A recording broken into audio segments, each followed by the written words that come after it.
Hey, how's it going, everybody? It's Friday. Pretty cool. Oh, The eagle flies on Friday. who says that? Where does that come from? The eagle flies. That's a song, man. Oh, cool. Yes, they call it Stormy Monday.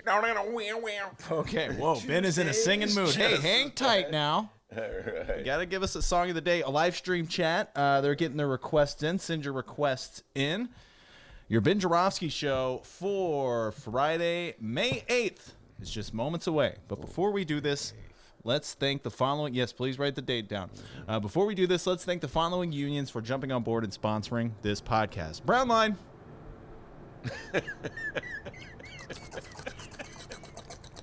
Take a toke live stream. Yeah. In our attic with the brown line and the porta potty. Hey, thanks to these unions: the International Association of Machinists and Aerospace Workers, Local 126 and District 8, the International Brotherhood of Electrical Workers, Local 9, the International Union of Operating Engineers, Local 150. Those unions are awesome. Thank you so much. We really appreciate you sponsoring us. And, of course, today's Ben Joravsky show for Friday, May 8th is brought to you by our good friends at the Chicago Federation of Labor. Okay, looking at the live stream chat here. Got some requests for our song of the day. Okay, today's request comes from KMA Barry, the gentleman who's always early on the live stream. KMA Barry says, let's see, happy Friday, everyone. Hold on here. Okay, how about All Right Now by Free? Oh, I know that's all right now, baby. It's all right now. Nice work, KMA. I know that. I remember they used to play that song all the time back in the day. Like, all right. And then I thought I could never understand the lyrics of that song. Well, The Ben Joravsky show starts now.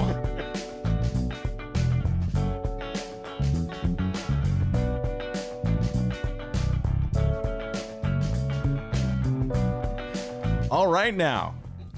It's Friday, May 8th, and live from Ben's house, this is the Ben Joravsky show.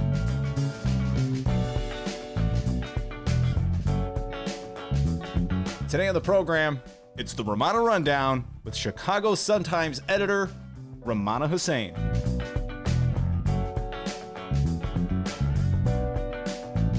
And now your host, Chicago Reader columnist Ben Joravsky. hello, everybody. Ben Joravsky here. We're calling this Spike Lee Friday.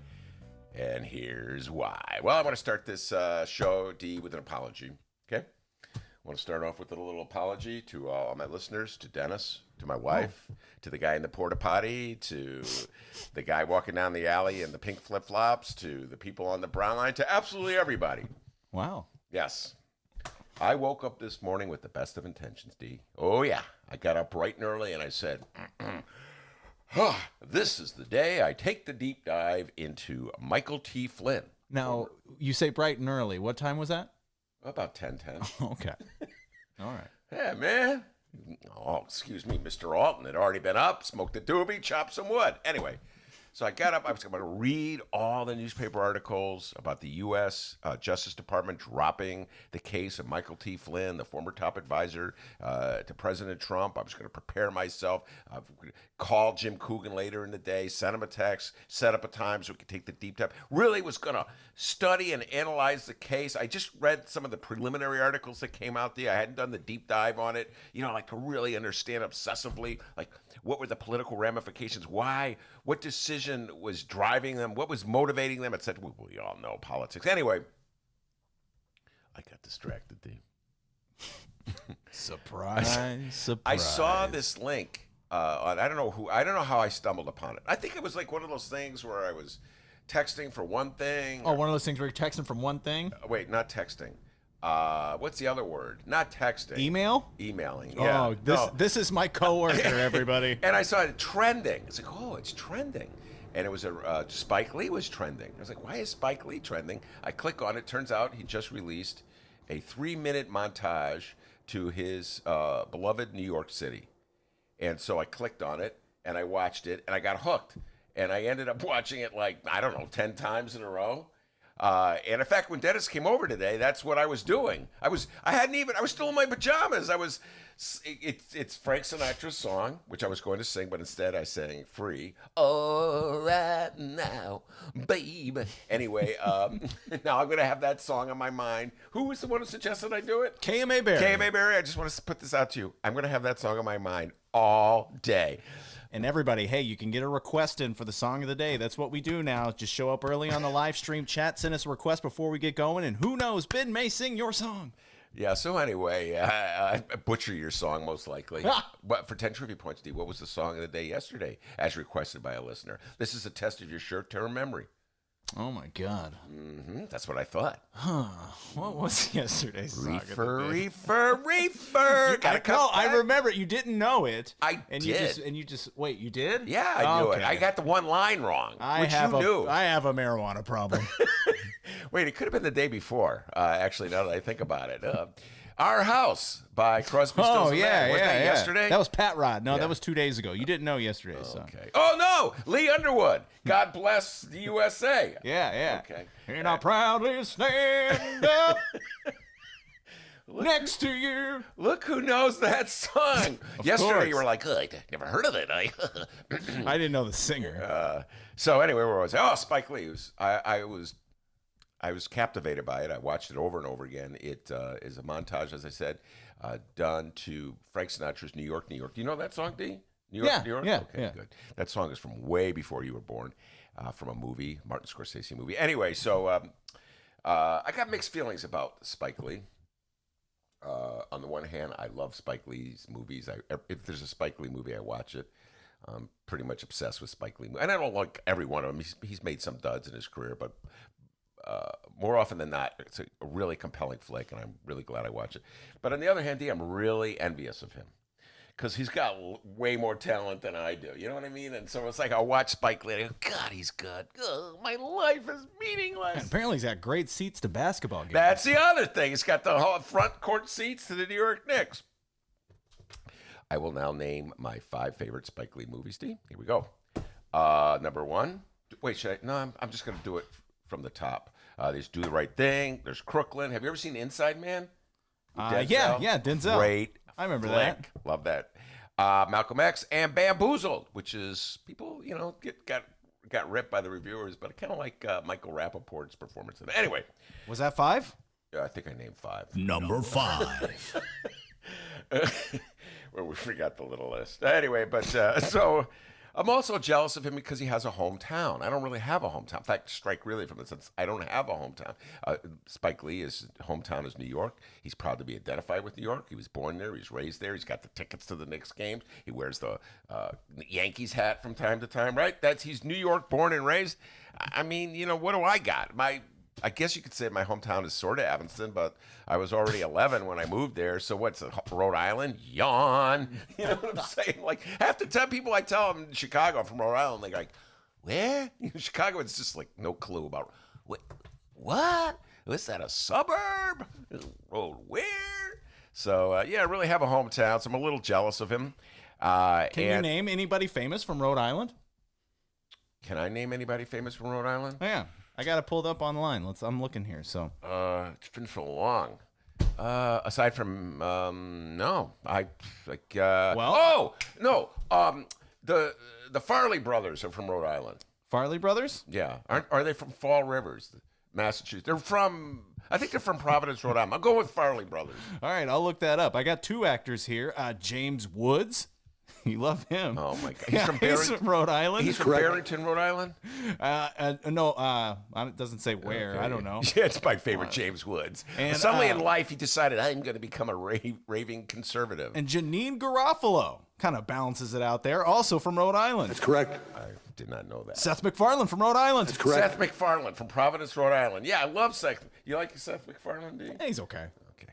Wow, you're hard on the guy. You didn't like Family Guy? It kind of ran itself into the ground there. Am I right, live streamers? So anyway, I got mixed feeling. I mean, I'm very envious of Spike Lee and all his talent, and I'm also a little envious. I'm thinking about it. Like if we couldn't do a tribute to Chicago. I'm just trying to envision a tribute to Chicago, the town that I've lived in now for 40 years. So I'm trying to embrace it as my hometown, even though I don't come from here.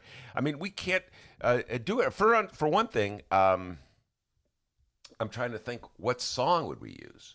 In Spike Lee's movie, he has Frank Sinatra's New York, New York, which is the quintessential New York song. They play it at the end of a game when there were games. In the Knicks games, or Yankees games, or Mets games, they would play that as the people were leaving. They would play New York, New York by Frank Sinatra. And in the movie, Spike Lee's got all these really compelling shots of empty streets in New York, and bridges where there's no cars, subway platforms where there are no people. It just, you could see that the city is emptied out. Everybody's inside for this pandemic. And then he closes with this tribute to frontline medical workers in their masks and their gowns as the song is building to its climax. I'm weeping, tears pouring down, sitting in my pajamas.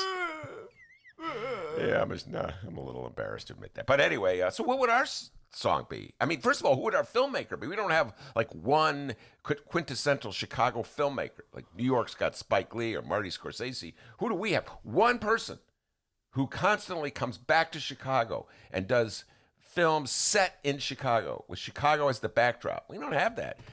Many of our great filmmakers, like, as soon as they're right, I'm out of here. I'm going to Hollywood, man. Then they come back like they'll eat they'll go to a Bulls game or a Hawks game, and then they'll have some deep dish pizza. Like, oh yeah, I'm just dropping in. But as soon as I can, I'm out of here. Well, what about our good friend Steve James?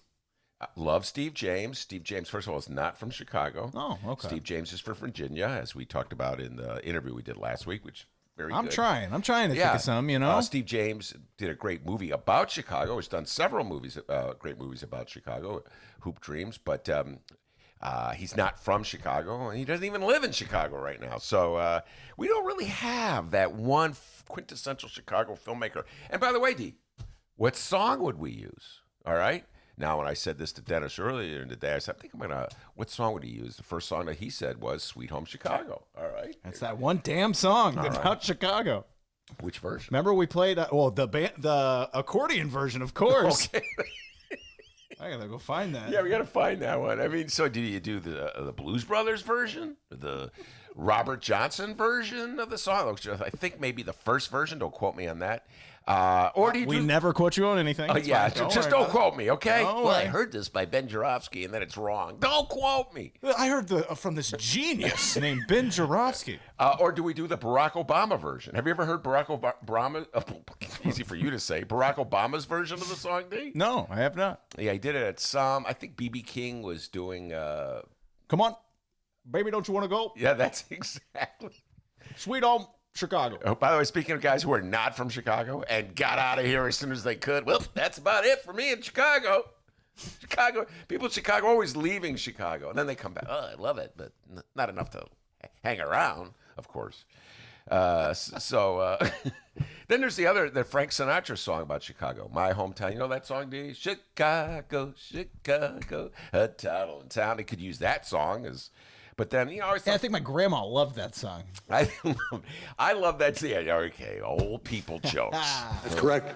But the thing about that song is that I always thought that Frank Sinatra was making fun of Chicago when he sang that song. There's that line about, I saw a man, he danced with his wife, like we're a bunch of squares. So, I don't know if that song would fit. And then there would be like, what would our images be? Who are our like iconic figures that we would show? I'm trying to think about this, D. Would we show Mayor Lori Lightfoot? Right? Would you put her up there, D? Yeah, sure. Mayor Lori Lightfoot? Well, what the hell? Why not? She's not from Chicago either. Oh, damn. She's from Cleveland. Or not Cleveland. She's from Ohio. But she is our mayor. We could do like the funny Mayor Lori Lightfoot with the PSAs, Then we could do the mean Lori Lightfoot. Get in your house or I arrest you now. We will shut you down. We will cite you. And if we need to, we will arrest you and we will take you to jail. Yeah, the tough Mayor Lori Lightfoot, so we could use her in the footage. And then, of course, we have to have the MAGA hat wearers, right? I don't think New York has any MAGA hat wearers. We got Well, Fox News is based in New York. Yeah, but they're not wearing openly down the street wearing MAGA hats. What, do you see them on their smoke break? They're probably wearing I Love Barack buttons. Ugh, I don't really believe the stupid stuff I say. But we had the MAGA hat wearers. So, like, and we couldn't even do it like a real montage because, like, we have, like, half of our state. Oh, okay, maybe that's a unfair estimate. What, 40% of our state is insane? You know? So they just, like, think it's okay to go into downtown Chicago and wave a flag or a sign with a swastika on it. They think that's a good idea. So, D, I'm not feeling it. Like, what can we do in Chicago, you know, to show who we are and our values and how we're standing all together? I'm just not feeling it. And anyway, and then I saw this, D. I want to give a shout out to my dear friend. Made me feel a lot better about living in Chicago. All right, it's on the front page of the Chicago Tribune. Here we go. I'll show the cameras, even though we don't have any cameras. That newspaper. See that, listeners? My dear friend, Galen Alcaraz. Galen. And she's been on the show. I've known Galen for a long, long time. Our kids went to school together. An old friend of mine. And she is sort of leading this tribute or this commemoration to Ahmaud Arbery, who is the 26-year-old young man killed in Georgia. Really tragic story. Heidi Stevens wrote an excellent column about it today. There's been a lot of coverage on this. We haven't talked about this on the show. He was a gentleman. He was running through some suburbs of Georgia. Brunswick, Georgia. And these two gentlemen saw him running and thought he was up to no good. Apparently, they see a black guy running. They think, oh, well, he's up to no good. Let's do something about this. Let's take the law in our hands. So they jump into their truck. They pull out a gun. They pull out a shotgun. They ended up shooting him. So the guy was killed for jogging through the streets of Brunswick, Georgia. And he was clearly just a jogger. You know, he was in jogging clothes and running shoes. Just killed while jogging. So anyway, Galen is put together this tribute to him. Hashtag I Run With Maud campaign. So you're supposed to run 2.23 miles today or walk 2.23 miles today as a tribute to him. And I mean, some of us are not runners, D, so I'm going to do the walk. But just thinking about Galen, she's never been afraid to take a stand. As long as I've known her, she has, like, even if it's something simple like writing a letter to the editor protesting some dumb Park District policy, or when in the old days, she used to work at Cabrini Green, the old housing project on the north side of Chicago, trying to get jobs for people, for standing up for women's right to choose. There I was. I saw this paper and I felt really good about Chicago. Galen Alcaraz, born on the north side, lives on the south side, a real Chicagoan. If we're going to make a movie about Chicago, it's going to be about people like her. We got a great show today, everybody. Romana Hussein. You like karate chop your desk every day. I'm worried about this desk. I love closing it like, we got a great show today, everybody. Romana Hussein, she's Chicago. She's from Chicago, okay? She's not like me from Rhode Island. She's from Chicago, all right? Yeah. Shout out to James Woods. Who's going to do the Farley brothers would do the movie about Rhode Island, or Seth MacFarlane. I don't know. Jury's still out if they're from Rhode Island. I'm looking that up, actually. Hold on. They're from Rhode Island? I think it's the Farley brothers. Oh, excuse me, mister. I know enunciation. Look it up. Yeah, I'm doing it. We got nothing else to do. Go ahead, look it up. Mm-hmm. Okay, they're from Cumberland, Rhode Island. Yes, the what did you call them? The Fairley brothers? Yeah. Fairley. I'll call it Fairley. What the heck? Anyway, great show today. Romana Hussein will be here. Got a lot to talk about that with Romana. But before we do that, the young man from Alton, the man they call Dr. Doobie, with the news. How's it going, everybody? Hey, it's Friday. Pretty cool, right? Before we talk about what's happening in Chicago and or Illinois for the fourth and final time this week, Benny J, we have a voicemail to listen to. Oh. Yes. Did you actually listen to it? Yes, I did. Okay, go ahead. In case you were unaware, the Ben Joravsky Show has a voicemail line. Yes, it's true. And you can leave us a message. Here's the number, 708-658-4788. And for J. Marie, I'll read the number again as Barack Obama. 708. Hold on, let me try it again. Our number is 708 658 4788. Leave us whatever kind of message. You do a good Barack Obama, man. I got to give you credit, man. Leave us whatever kind of message you want. All right. Sweet home, Chicago. Speaking of, before we go any further, yeah. Come on, baby, I don't want you to go. Oh yeah. Come on, baby, I don't want you to go. Gotta protect this place. Stay home, Chicago. Stay home. Come on, There's man. nowhere that you need to go. Oh yeah. Oh yeah. Stay home. Hang low in your place today. Yeah. Gotta protect this place. Stay home, Chicago. All right. Do-si-do. Grab your partner. Oh, that's awesome. Who did that again? I don't know. Oh, okay. You Was it ask these questions I don't have answers to. Wait, I thought it was somebody who sent it to us. No, it was on Twitter. Oh boy, it was on Twitter. Oh, okay. No one sent that to us. It was on Twitter, and people went to and they tweeted their songs. Okay. All right. Well, it's an excellent song. Look, you should have just made something up. I mean, you should have said, "Oh, it's Billy Bob, who lives on the north side of Chicago, Jefferson Park." But someone did send us a message. Once again, 708-658-4788. Send us whatever message you'd like. Ben, check this out. We got a message from Senate Majority Leader Mitch McConnell.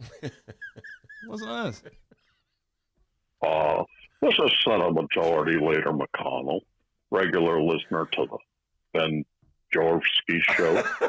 I'm looking for a Dr. Doobie. Your That's me. impression of me is hardly accurate. It reminds me of all the bullies I faced as a young man. Oh. Well, I asked those bullies, who's crying now? You dummies. I'm the big man in the Senate, and I will win re-election. And to the so-called Dr. Doobie, I know where you score your reefer. You should consider your future employment opportunities on federally approved airways before you continue your unfriendly portrayals of me. Just saying. So long. All right. There he was. Yeah. Senate Majority Leader Mitch McConnell. Hey, here's something you may not know about Senate Majority Leader Mitch McConnell. He has a 773 phone number. He's got a condo in Chicago. Yeah, that's weird. Yeah, maybe he should be in the tribute to Chicago, Mitch McConnell. That was whoever that was. Oh, no, I don't know who it was. It was Mitch McConnell. That's who it was. Yeah, it was Mitch. He's a huge fan of the show. He's a little upset that I've been so hard on him for his appointment of Justin Walker. That, of course, is the judge that he's putting to what is the Second Court of Appeals in Washington, and one of the most important courts in all the land. And he's shoving that. First, he's twisted the arm of some judge to step down. Okay, give me that arm.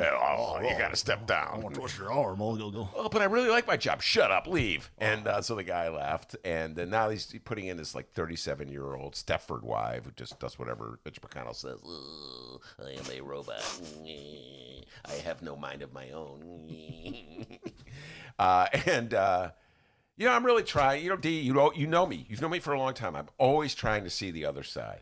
It's getting harder and harder because the other side never sees my side. You ever think about it that way? So I'm really trying, like, to always. Well, you know, it's kind of like you. I've said this before. You and Mick Dumke, two of my best friends in the world, each have that tendency to say, well, you know, Mick's line is to be fair. And you just go, well, you know, and then, you know, the MAGA hatter's got a point, all right? Okay, I don't think I've ever said the MAGA hatter's got a point. You know, I mean, we are all going to die one day, okay? You know, so what's the difference if it's tomorrow or like 40 years from now? I go, well, you know, you make an interesting point. That is not a verbatim conversation we had. That's my conversation with a MAGA hatter. Anyway, so I'm always trying to see the other side, but it's getting really hard because the other side just does not care about seeing my side.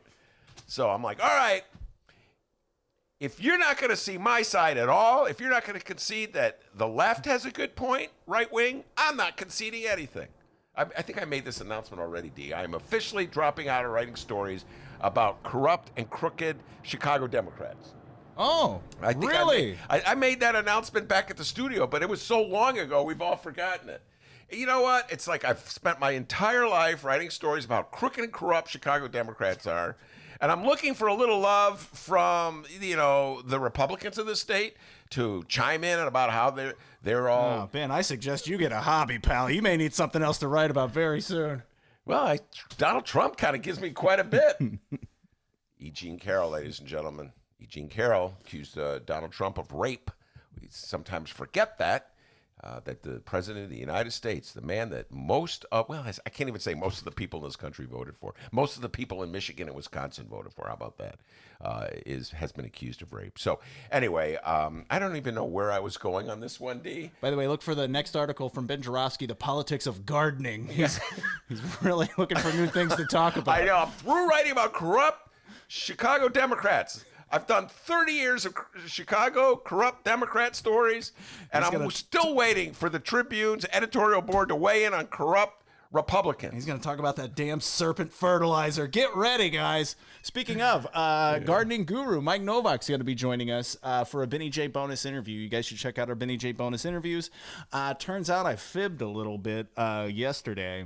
I'm getting used to the new schedule we have, and I said that the Kelly Cassidy interview was going to be up for download last night. Turns out I am a liar. Negatory. I know, but somehow, in some weird way, it makes you want to listen to it a little more, doesn't it? Well, it's going to be out on Monday, all right? So, sorry for lying. I lie sometimes, I guess. Well, that wasn't a lie. You just stumbled on your facts. Both Chicago Sun-Times and Chicago Reader websites and wherever else you download your favorite podcast. We got Mike Novak.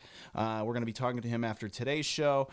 We got Kelly Cassidy, KC, and our third is Miles Camp Lassen. Excellent. They're all fired up and ready to go. Mike Novak's a very funny guy, by the way. And so is Kelly Cassidy. She got off a few good lines, comic lines in yesterday's interview as well. So, yeah, that'll be fun. I think we're dropping Kelly on Monday. All right, on to the local news and on to Illinois Governor J.B. Pritzker. He's going to be at the Thompson Center for his 2:30 daily COVID-19 press briefing. We mentioned it yesterday, but this will be Ghibli Bibli's 61st press briefing in a row, and it was announced Thursday that starting tomorrow, there will no longer be weekend COVID briefings from the governor. Beginning this weekend, we will no longer hold weekend in-person briefings, but instead we'll release daily medical statistics on Saturday and on Sunday. And then we will be back on Monday, and we'll continue with weekday briefings as usual. I know our live stream chat listener, Jim, is bummed out right now. Boy, he loves these daily press briefings. Jim, I don't know what you're going to do tomorrow and Sunday. Maybe gardening. I don't know. Well, you could listen to Mike Novak. Yeah, and read Ben's latest article. And no briefings over the weekends. So I guess that's a good sign, right, D? Yeah, I guess that's the way to look at it. Okay, that's how I'm looking at it. Glass half full over at the Joravsky household today, guys. So he's got his first weekend off in a long time, and while I'm sure he'll be slammed with other gubernatorial duties, he may have a little downtime to kick back and watch some TV. And Governor Pritzker, if you're looking for a suggestion of a show to watch, I know that our host has a show that he'd like to recommend. Isn't that right, Ben? Yes, I know what show that would be. I'm holding off to talk about it even more than I've already talked about it. Do the quote from the show. Take the knife from out of my back and plunge it into my heart. Schitt's Creek. I was just watching that show last night. Yeah, and we were talking about this yesterday. Eric Zorn is into that show too, as well. Chicago Tribune columnist Eric Zorn. It's like the planets are converging in such a way that Eric and I are doing the same exact things every day. Ooh. We're great minds think alike. We're both. Have you finished the show out yet? No, I'm not like you, man. I don't like. I'm not a binger. That's me, Dennis, the guy who just watches so much. I just do two at a time. So I just finished season 2. It's so funny. It's so sweet. I love Schitt's Creek. It's helping me get through. I don't know what I'm going to do when I'm out of it. You know what I mean? I'm like, what now? What next? I'll have to listen to Spike Lee videos over and over again. 10 times I think I listened to that today. By the way, do you like that song, New York, New York?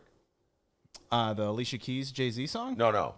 The Frank Sinatra song? Yeah. I don't know. I love that song. It's okay. Oh, I love that song. It's not like I'm cranking it up on my free time. 10 times, or ladies anything. and gentlemen. Got a lot of issues.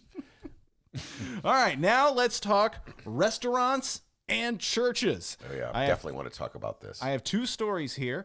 Now that the governor has unveiled his Restore Illinois 5-phase plan to reopen Illinois. Let's begin with phase one. Okay, actually, once again, JB, we covered that extensively on Wednesday's show. Go download that, everybody, if you haven't heard about it. But now that the governor has set some guidelines on how the hell we are going to reopen this state, the pushback has begun. We've already heard the issues Illinois House Republican leader Jim Durkin has with the governor's 5-phase plan. We covered that on Thursday's show. Once again, go download that one as well. But first up, restaurants. Ben, what's your favorite restaurant? I don't want to name one. Oh, you're Because that would, first, you know what I mean? There's like a lot of restaurants that are there. Oh, the back and forth is tough today. but you know what? I'm really loving, I don't want to say it. Don't want to say it, D, because then other restaurants look like, hey, what about us? But there's just all these there's a entrepreneur certain restaurants. Chinese restaurant in Evanston that I love really spicy Chinese food.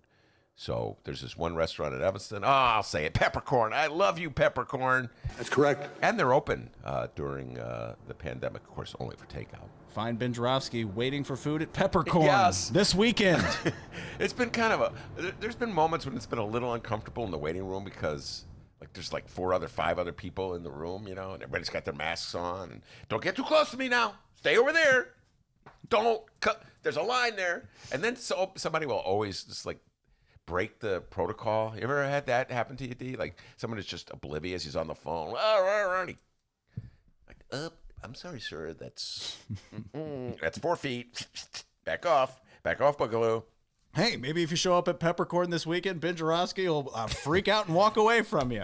I usually stand outside. I just go outside. I don't care if it's raining. I just stand outside and wait till they say, all right, your food's ready. My favorite restaurant, by the way, right near your house. I Ben, know it. Off Montrose and Damon. Slim's. Is Slim's still open during the pandemic? You're damn right. I'm going there after today's show. The following comes from the Chicago Sun-Times, and you are a fool if you think she's not still hustling on the beat. Fran the Woman Spielman. Governor J.B. Pritzker was urged Thursday to relax his 5-step plan to reopen Illinois by allowing restaurants to open at 25% capacity on June 1st with strict safeguards for their employees. Illinois Restaurant Association President Sam Toya said without changes that Pritzker's plan would have a devastating impact on restaurants and bars because it would force them to wait until June 28th at the earliest to reopen to dine-in customers. Instead, Sam Toya proposed restaurants be allowed to move to Phase 3 on June 1st and relax restrictions for every 14 days instead of waiting 28 days between phases. But we have some quotes from Sam Toya to read here. But Ben, you know Sam Toya, right? Yeah, I don't really know him. Well, I can't say I know the guy. I've interviewed him. Sam Toya is the head of the Restaurant Association in Illinois. Before that, his family was Leona's, I think was the name of the restaurant, a family restaurant in Chicago. Oh my God, I love Leona's. You actually know Leona's? Yeah, I used to live by Leona's. They would deliver to me. All right. Excellent calzone. I'm not sure if Leona's is still in business. I really can't remember. But Sam Toya ran the Leona's, I want to say in Lakeview, right near Belmont. And he was one of these guys that knew politics inside out, but was everything was always off the record. Well, let me just go off the record here with you, Ben, and then give you the inside scoop and stuff. It was many years ago. I haven't talked to him in a long time, and I've watched his career, elevate as he became the head of this very important association, politically speaking, in the city of Chicago, really the state of Illinois, the restaurant industry in Chicago. Very strong, very prominent, has a lot of clout. And so he's the official voice, and as such, he's like a Chamber of Commerce type voice. He's always looking out for business interests, so he doesn't want government to go too far, let's say, in mandating a minimum wage, or if there is a minimum wage, he wants restaurants protected so they don't have to pay their wait staff a full minimum wage. He's always worried about the bottom line of the Restaurants Association. So in that regard, Sam Toy and I are generally on the opposite sides of a political issue because he's looking out for his association of restaurants. That's who he's looking out for. And I'm looking out for mankind in general. So that's sort of the difference between Sam Toya and myself. Shout out to Fred on the live stream chat. Fred said Leona's is good stoner food. Well, I would just say pretty much every food is good stoner food, but just saying. All right, let's do these Sam Toya quotes. Quotes! We would have a lot of restrictions, personal protective equipment, face coverings, social distancing, taking the temperature of employees when they come into work. June 1st is still 3 weeks away. Indiana, Texas, Arizona, Georgia, and Tennessee are open. Let's see if they have a spike. If they do, okay. If they don't, I would really urge the governor to look at letting us reopen with 25% or less capacity. Then use the 14-day model and hopefully by mid-June be at 50% capacity. I noted that Indiana quote. I circled it when I was reading the Sun-Times today. It goes, Indiana, Texas, Arizona, Georgia, and Tennessee are open. Let's see if they have a spike. So it's just interesting where there are role models, Indiana and Georgia on that list. Texas, interesting set of role models for Illinois to follow. But okay, Sam Toya, your basic point is sort of sound. It's sort of like the canary in a coal mine. Well, people start dying in Indiana, we'll keep the restaurants closed. But if they're still alive, we can open them. Thank you, Indiana, for being, our canaries in the coal mine. So again, Sam Toya and I are we have different constituencies, if you will. He is looking out for restaurants, and he really wants those restaurants to open. And I can totally understand that, D. Man, my wife, as I say many times in the show, runs a hair salon, and her business is closed. So I know what it's like, to lose your business. On the other hand, I don't know, man. It's easy for the Sam Toyas of the world to say, well, yeah, just open it up in 2 weeks. And, people start getting sick again. They're not going to come to him. They're going to go to Pritzker. It's Pritzker's got to make that decision, not Sam Toya. You know what I'm saying, D? So Sam Toya's like, yeah, Pritzker, open up the restaurants. Let us go to. So if people start getting sick, we can close them. Yeah, they're not going to call you up, Sam Toya, and say, hey, people are getting sick. They're going to call Pritzker. That decision is with J.B. Pritzker. So I can understand why J.B. Pritzker is a little cautious before he takes Sam's advice. Let's begin with phase one. Okay, we're not doing the phases anymore, JB. Now, that said, let me ask you this, D. Let me put it to you. I've been putting this question to a lot of people. Do you think that 28 days is too long in between making the decision about phases? Or are you from the Sam Toya school and do you think that we should go to 14 days? All right, Dr. D. Your answer, please. Well, I think this Toyer feller knocked it out of the park here in saying, hey, let Indiana, Texas, Arizona, Georgia, and Tennessee, they're already doing it, so just sit back and see. Let's if watch. they do, okay. If they don't, all right, let's, Toya, let's see if that canary lives for, the canary is still alive. Let's open her up. No, it does. It is. I mean, and he does it in such a nice way. It's not like he called up all these states and was like, "Hey, open, guys," and they decided to do it on their own, right? If they're dumb enough to do it on their own, it's remember that commercial? It's waiting for Mikey. Let's see if Mikey likes it. So they give the food to Mikey. He likes it. Ooh, millennials! I promise you, we are going to have references from the year 2020. Do not worry. So this is sort of the Mikey approach to opening restaurants. Let's see if people in Indiana are dying. Nope. Let's open up those restaurants. Toya acknowledged restaurants operate on razor-thin margins and, quote, economic models don't work on 25% capacity. That's Toya, not me, all right? He says here, but with restaurants literally fighting for survival, he's willing to take what he can get. Toya said, quote, if we wait until the end of June, it will be 16 weeks that 50% or more of the restaurants in the city of Chicago have been closed, and the other 50% are 80% down in sales. I don't think there is any economic model out there that says you can stay in business in that situation. Yeah, I mean, obviously, it's fun. It's interesting. He's really having to walk a fine line here because, when they argue about raising the minimum wage, he's always saying, the margin is so slender. We cannot afford to raise the minimum wage. So now he's arguing, well, let's open up to 50% of the capacity. Well, wait a minute. I thought you said the margin was so small. So that's why he has to walk that fine line. We're not going to really make any money, but at least we'll have some money coming in. Look, nobody loves restaurants more than me. I love restaurants. Wait, now that's the Pritzker quote. Remember the Pritzker quote, D? Well, I'm not a perfect person. No, I love puppies. And so I love restaurants, and I miss them. I walk down the streets, I see these closed restaurants, and it's like, oh, man, it hits me hard. So I hear you, Sam Toya. Hey, if I'm like you, Sam. You convinced me. I'm watching the Canaries in Indiana.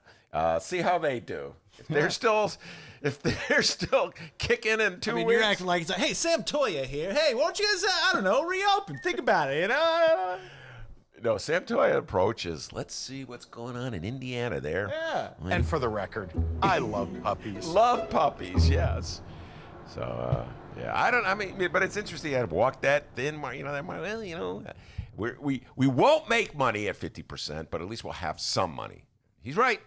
I guess some money is better than no money, and it gets people employed. So maybe it's, if Indiana is still living, people in Indiana aren't dying in 2 weeks, open up the restaurants. All right, now let's talk churches. Ben, we heard about your favorite restaurant. What's your favorite church? Wait, hold on. Before we do churches, let me just say one more. I thought you were going to have one more point with Sam Toya. Sam Toya is no fool. Can I just say that? Sam Toya is no fool. He knows how to play the game, all right? He didn't get to the top of the Restaurant Association, not knowing how to play the game, all right? So he knows that if he's going to be critical of Governor Pritzker, he's got to say something nice about Lori Lightfoot, all right? You can't be critical of everybody. So in the same article, I don't know if you saw this, Fran Spielman notes this, a mayoral appointee to the Zoning Board of Appeals, Toya said he has talked to Mayor Lori Lightfoot and her team, I don't know what the team is, but it's in quotes, and her team about his plan. And this is the quote. The mayor wants to see what the governor is going to do, but the mayor is trying to be very progressive with us. There's communication going on about maybe closing some streets for outside dining with the tables on the street. That way we could have social distancing, Toya said. There's no question that she wants to think outside the box about how we help these restaurants throughout our 77 communities stay viable as we move ahead, end of quote. In other words, Lori's nice, JB's mean. Lori's good, JB's not good. You got to see how he's playing that game, D? No dummy. Mama Toya did not raise a dummy, okay? He knows the players in the game. So it's like Lori. Well, Lori's the reasonable one who cares about businesses and the 77 communities. Not like that mean, dastardly J.B. Pritzker. He's no fool. No fool, that Sam Toya. You got to play the game, ladies and gentlemen. You got to say something critical about Pritzker. You got to say something nice about Lori Lightfoot. And then you make it look like Lori. It's like, well, she's the reasonable one who cares about business. She's the one who's telling everybody you're going to arrest you if you go in. But somehow or other, well, okay, if you go to a party, I'm going to throw you in jail. But you can go eat at that restaurant if you're sitting in the middle of the park, all right? I'm so confused right now, D. I like the Toya recommendation. Let's see what's going on with those Canaries in Indiana. I think that's a very wise and astute plan to follow. Thank you, Hoosiers, for being our guinea pigs. All right, now to churches. Ben, what's your favorite church? Well, there was you talk about chicken place? There was a Church's Chicken on Dodge in Dempster and Evanston that I really liked a lot. The following comes from the Chicago Sun-Times and John Seidel. Oh, churches, places of faith. Okay. Sorry. Governor J.B. Pritzker's battle against the coronavirus faces a new religious challenge in federal court, this time from churches in Chicago and Niles, opposing his Restore Illinois plan and insisting on the right to worship with extensive social distancing guidelines in place. Elam Romanian Pentecostal Church in Chicago and Logos Baptist Church Ministries in Niles asked for a temporary restraining order Friday. Just last week, a church west of Rockford launched a similar but unsuccessful challenge that has moved on to the 7th U.S. Circuit Court of Appeals. But the latest lawsuit points to Pritzker's Restore Illinois plan, which was unveiled just this week, and the two churches laid out proposed social distancing guidelines that they would implement if allowed to move forward. The two churches proposed reduced seating by removing chairs when possible and limiting pew access while allowing families to sit together. The churches also said that they would sanitize facilities before services, tell attendees they could wear masks and or gloves, advise people not to shake hands or have physical contact with others, offer hand sanitizer throughout the facility, and distribute it as people arrive, designate separate exits and entries, prop doors open so they don't need to be touched, and asked anyone with coronavirus symptoms or at risk of coronavirus not to attend. I have a quote here, but Ben, your thoughts? Well, I mean, these are all the basics of the advice that they give people to protect you. So, again, it's not my decision to make. It's J.B. Pritzker's decision to make. But I guess I'm struggling, D, because there are always going to be some people who won't get to go to the church service.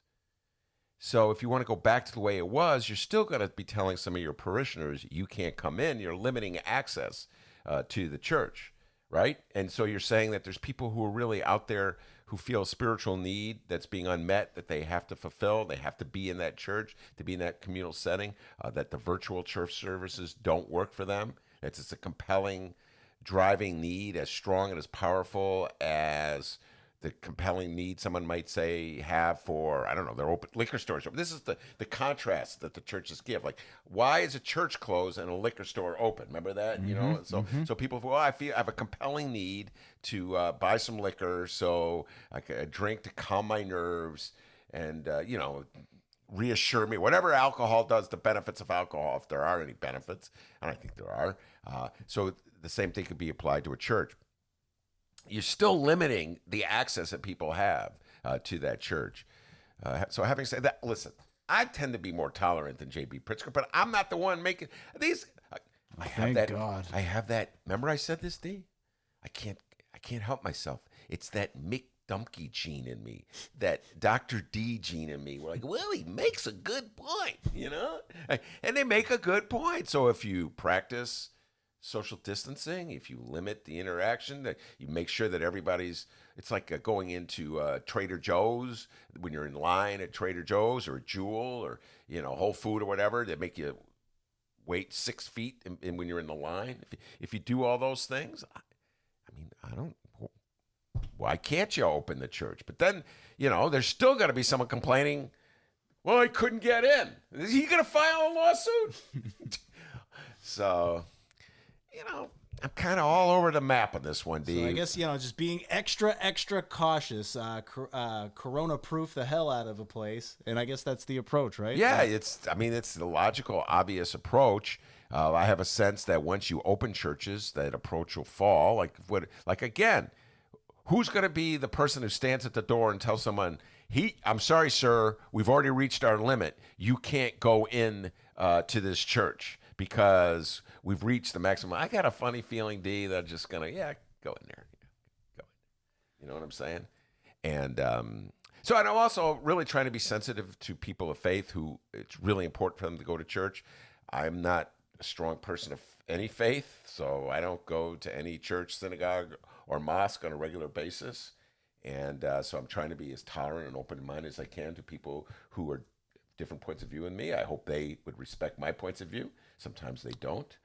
There's not a whole lot of love from church-going people and people of faith toward atheists and agnostics. Have you ever noticed that, D? It's not really a two-way street. But, that Mick Dumke gene in me is saying, be fair for people who love to go to church. So, yeah, I just like to Sam Toya, let's set up some protocol that really, if you enforce it, it would protect people. And churches, people can go to church and people can go eat. How about that? To these churches, I say, hey, get on that Toya plan, all right? These states are already doing it. Just sit back one more week, maybe 2 more weeks, and see what goes down. And well, you really have to. Off that. What I don't know, and we need a medical expert here.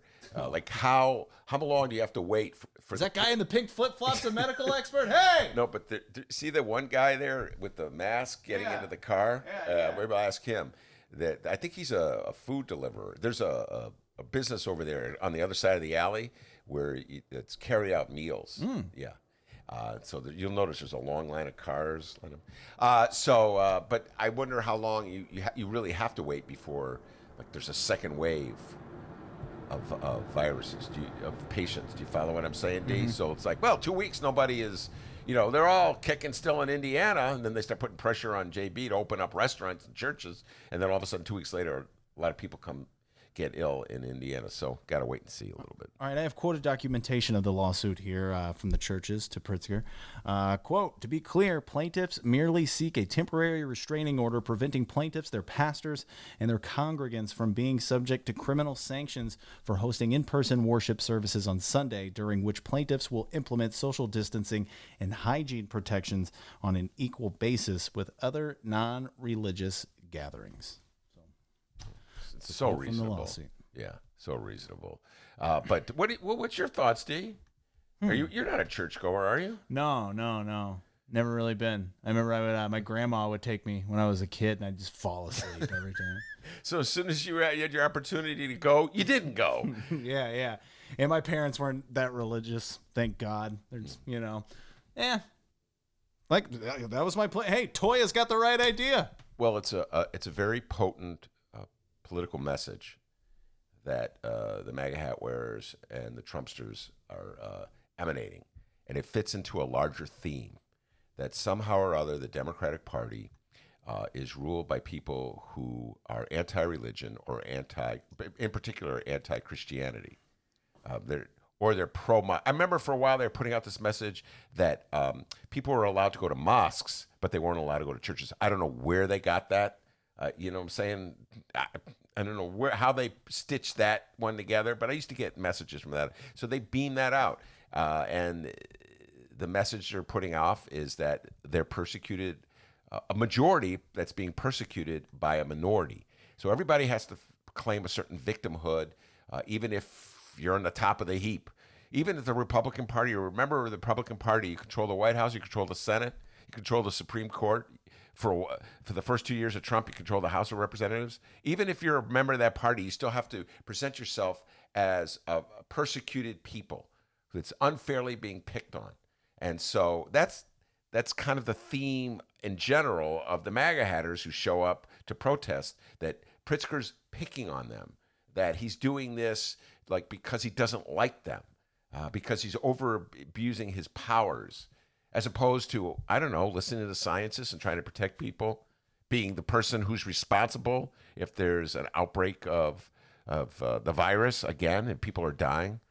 So I get the theme, how it plays in these larger themes. I understand that. But at the same time, that Dr. D and Mick Dumke, let's be fair. So, okay, I'll meet you halfway, churchgoers. Not a doctor. All right, let's end it out with some city news here. Chicago Mayor Lori Lightfoot. When you go out and party, when you go home to your mama, your grandma, or anybody in your household who has an underlying medical condition, you are bringing death to their doorstep. Wow. Now, Mayor Lightfoot was scheduled Thursday to announce Chicago's COVID-19 reopening framework, but it was canceled because of a scheduling issue. And Ben, don't you say anything about haircuts right now. Don't do it. Don't. I believe our briefing is happening as we speak. Okay. I will try to keep everyone posted on that if anything happens. I'll try my best. But we do have a bit of promising news to discuss involving our mayor, and we all know on this program that is rare. So let's talk about that. And since we talked restaurants and churches, what the hell, let's talk schools. The following comes from the Chicago Sun-Times, and I thought I told you that she don't stop. Fran the Woman Spielman. Mayor Lori Lightfoot said Friday she is determined to reopen Chicago public schools on time this fall, but do it safely, perhaps by using, quote, alternate days, kind of a platoon system to limit the number of students and teachers in schools at one time. Declaring, quote, students need their teachers, Lightfoot recalled how moved she was to see video during the pandemic of an elementary school teacher who literally drove to her student's house, sat in the driveway to maintain social distance, and read the young girl a book. Lightfoot said, quote, that's what teachers do. They are tough and dedicated and empathetic, and particularly our youngest kids.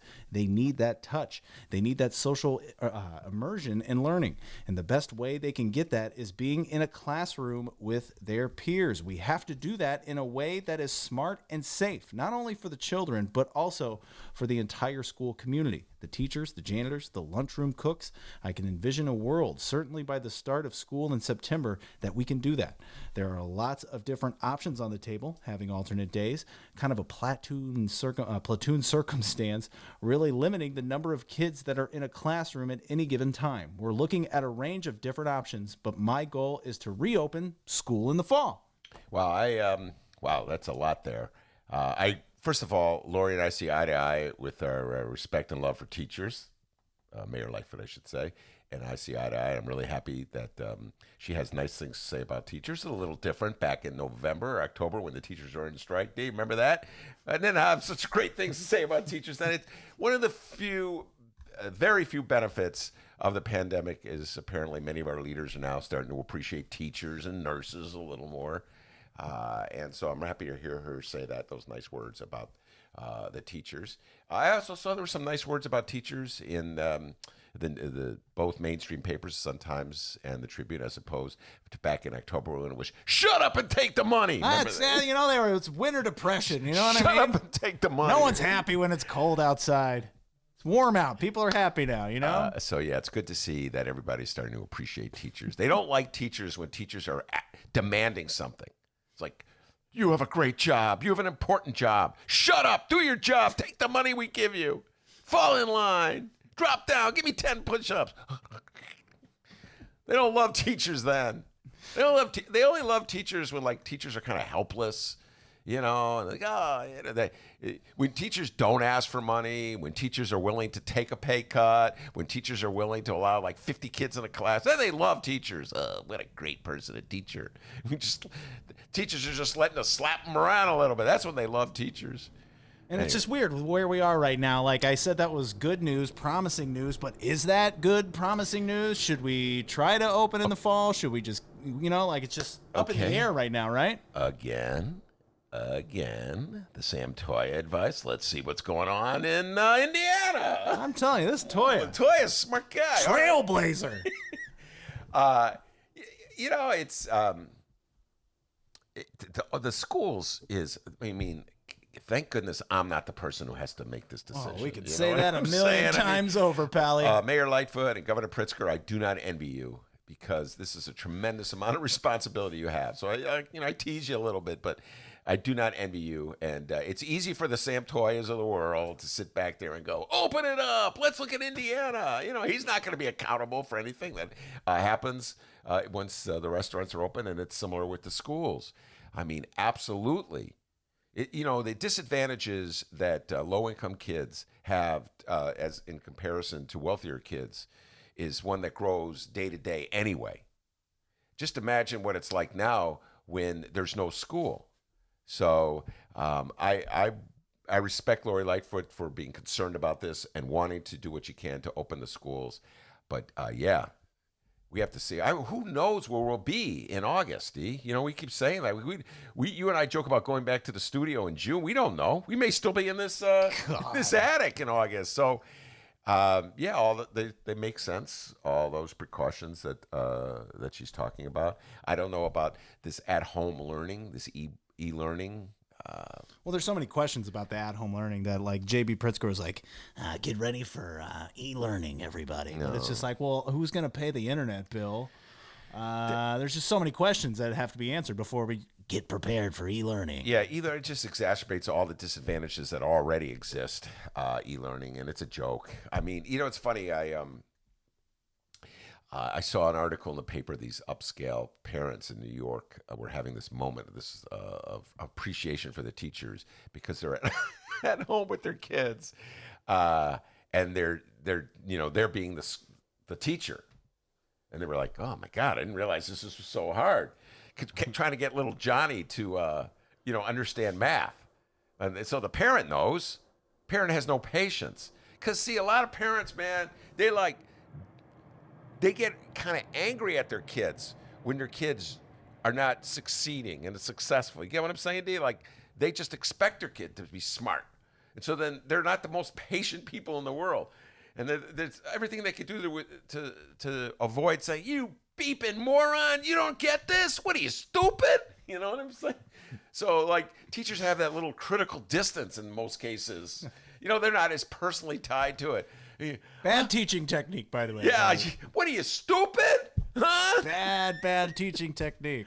Well, you can't be my kid because my kid couldn't possibly be that stupid. So, they suddenly appreciate teachers a little more. But I remember, oh my God, Dave, I remember way many years ago when my oldest daughter was about 8 or 7, I can't remember. She had a friend whose mother decided to pull the kids from school and home teach them. Okay, I forget why she decided to do that, but she made that decision. So there's like 3 kids that she was home teaching, and this little girl, I forget her name. Let's say her name was Jean. Came over to our house, and so she said, "Well, how are things going, Jean? You know how sometimes kids are really honest and they tell what's going on." She goes, "Well, it's kind of hard. My mommy locked herself in the closet." That home teaching's really working out. The kids drove mommy so crazy. She went into the closet. I can't take another minute of you. So yeah, I think a lot of parents, a lot of Northside parents. I hate to say this, but upscale parents in the city of Chicago, very disrespectful of teachers from time to time. I've seen that, and I hate to say that about my fellow Northsiders. A lot of disrespect for teachers. They they're so used to ordering people around, and so they just sort of treat teachers like teachers are their servants. I saw this disrespect. It's on the fringes of Northside. Not everyone on the Northside, okay? Not everyone. Not everyone, but maybe now when some of these same parents are trying to teach their kids, they're going, yeah, maybe there's a little more respect for those teachers. Good to see Lori Lightfoot showing a little more respect for teachers. How about that, dude? So there you go, guys. Some local news on Friday. Romana Hussein's going to be coming up, but before we do that, let's go to you on the live stream chat. Shout out to Fred. What's going on, Fred? He says, check out the Vinny J Show in August, live and sweaty from Ben's Attic. Fred, you have no idea. It's going to be so hot in here. I have this air conditioning unit, but Dennis has already said we can't play it. We can't run it while we're on the air. That'd be bad audio, you know what I mean? Yeah, wait till it's 95 degrees and there's a sweat box in here. Oh, crap. Can't be any worse than that train. Yeah, well, tough road ahead here for the summer of the Ben Joravsky Show, attic version. Oh, hey, there's the brown line. That'll be the least of our problems in a few months, apparently. And then we could open the window here, get a little breeze, but it's not much breeze up here. Let me tell you, been here in this. Oh, and then when attic. we open the window, it sounds like there's a damn roller coaster coming through the house because of the brown line. Oh boy! All right, show meeting after today. More live stream show chat here. Brianna says, "How is a church a small business?" A church is not a small business, and there's 2 sets of arguments here. There's the Sam Toya arguments concerned about businesses that need to make money, bring money in, so they don't go out of business. And then there's the people of faith argument that they have a spiritual need that has been cut off, and it's somehow or other when government orders churches to remain closed, their First Amendment right to practice their religion has been trampled on and violated. So that's a constitutional right. So one person I guess the churches are arguing a constitutional right, and Sam Toya is just arguing a very practical, pragmatic right. Although if push comes to shove, I could see some kind of lawsuit coming from the business community on constitutional grounds as well. But that would be the distinction. So yeah, they're not in business to make money, although they may make some money selling various items and what have you. But it's a different argument. Brianna also says, Lori gonna knock you out. We will shut you down. We will cite you. And if we need to, we will arrest you and we will take you to jail. Bring a damn tape measure with you, all right? 6 feet. Measure that out. Don't go to jail, guys. Don't go to jail. Our good friend Jay Marie weighs in. Let's see. She says, just keep places of worship closed. Wow, Jay Marie would not be very popular. Where are those areas that filed this suit? Niles. One was in Niles and one was here in Chicago. Stay out of Niles, Jay Marie. Stay out of Niles. Yeah, I ride my bike to Niles. Turns out that's the only damn place around here with an Arby's. Yeah. So I go to Niles quite Perhaps a bit. Jay Marie is of the agnostic or atheist persuasion. If she is, then she knows that you're not always appreciated in this country. You're very much looked down upon. But yeah. All right, so weigh in on the live stream chat. Feel free to send us an email, BennyJShow@gmail.com, BENNY, the letter J Show @gmail.com. You can also reach us on social media @BennyJShow, BENNY, the letter J Show. Find us on Facebook. Give us a like, follow, share. Give us a review. But remember the golden Ben Joravsky Show rule. It still exists. 5 stars only. That's correct.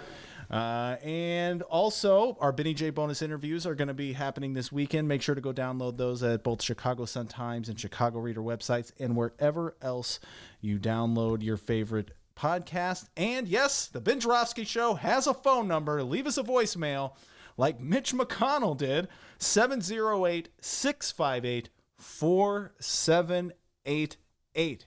You have many ways to reach us. We would love to hear from you. The Ben Joravsky Show will be right back. And when we come back, Chicago Sun-Times editor Romana Hussein with the Romana Rundown. Take it away, Michael Girardi and the editorial board.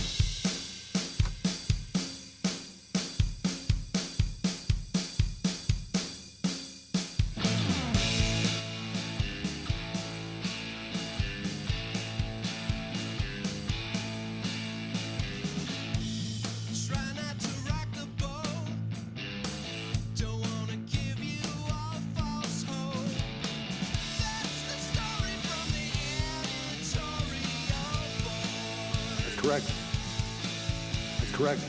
The candidate most likable is somehow not electable.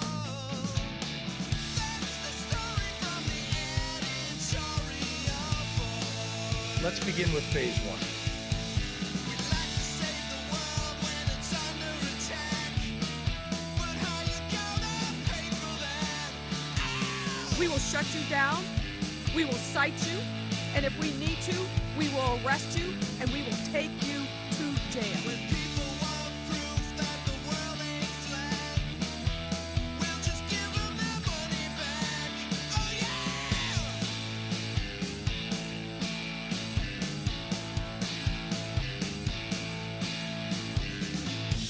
We heard what you wanna do. Now we'll tell you what's best for you.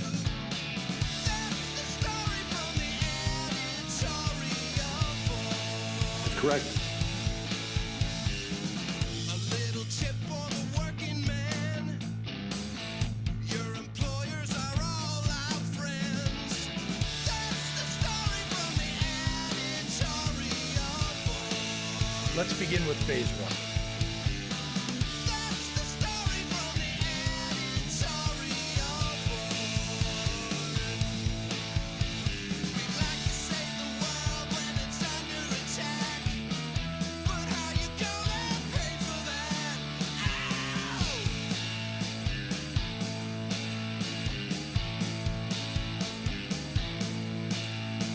When people want proof that the world ain't flat, we'll just give them their money back. Oh yeah!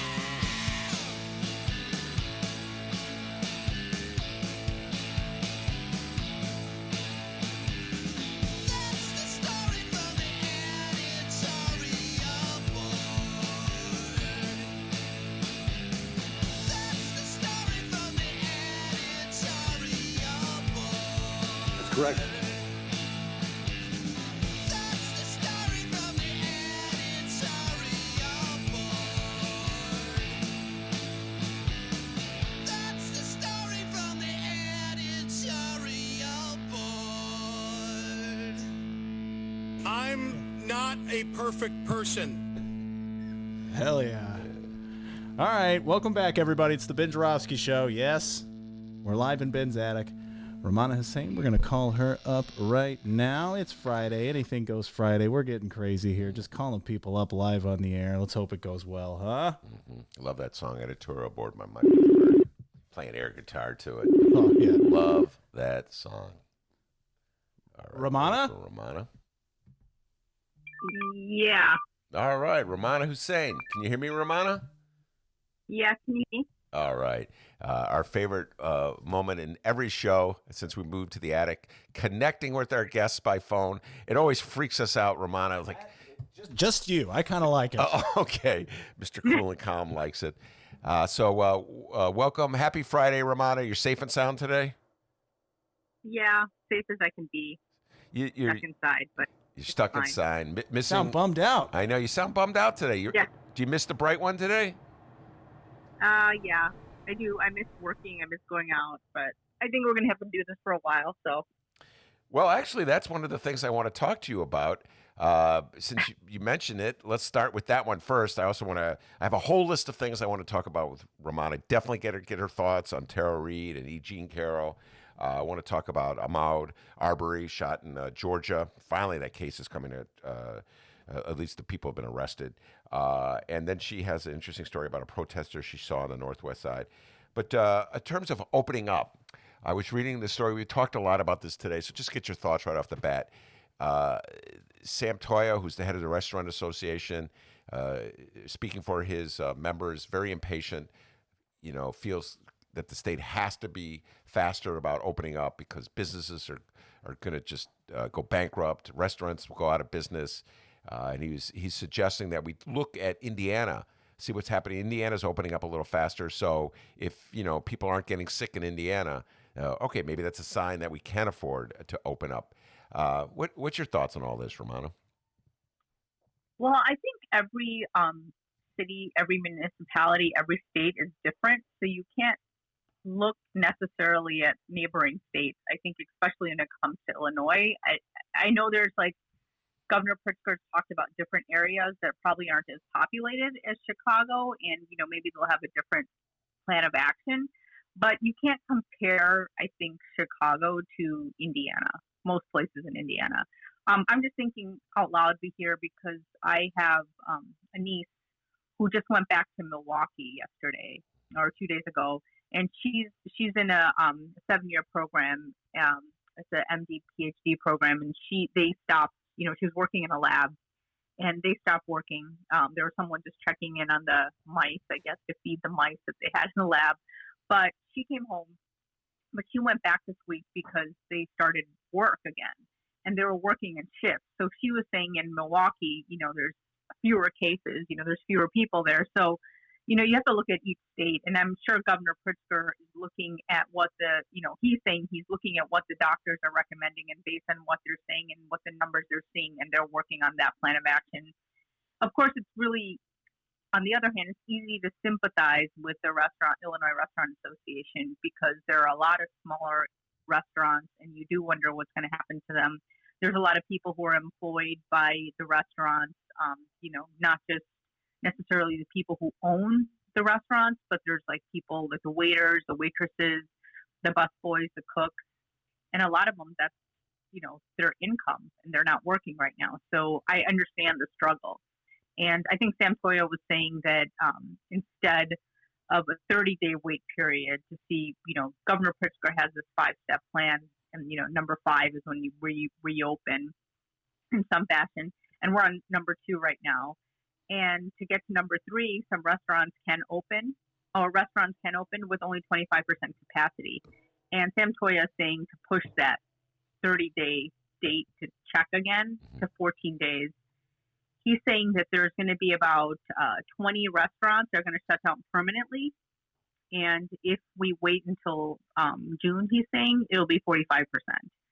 So it's you understand on one hand there's going to be people losing their jobs, but there's also that question of when people do go back to their jobs and they are working, that puts them open to the risk of getting the coronavirus, and then they could get sick, and then they could die. And it's a very tricky situation. I mean, I understand the concern from the Illinois Restaurant Association because there are people that are going to inevitably lose their jobs or their livelihoods.